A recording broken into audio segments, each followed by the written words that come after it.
In this incredible footage we see a Russian military man shoot down a drone with a shotgun blast. Just watch this.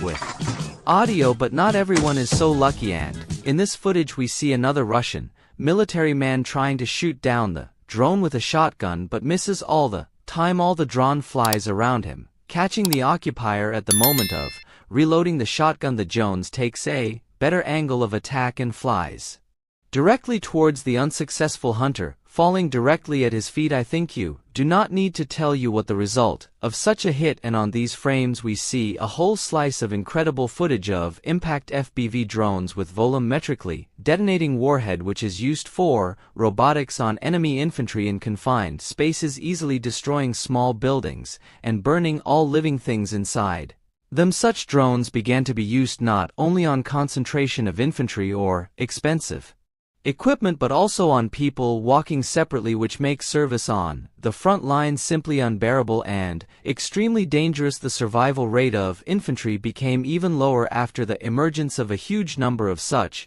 drones. In this footage we see an incomprehensible event. The Russian tank at full speed rushes to the cliff where there used to be a bridge. Without noticing its absence, falls down. Here is a video from a different angle. It is difficult to imagine what happened to the people inside the tank after such a force of impact. From the look of the tank was completely intact and there were no hits.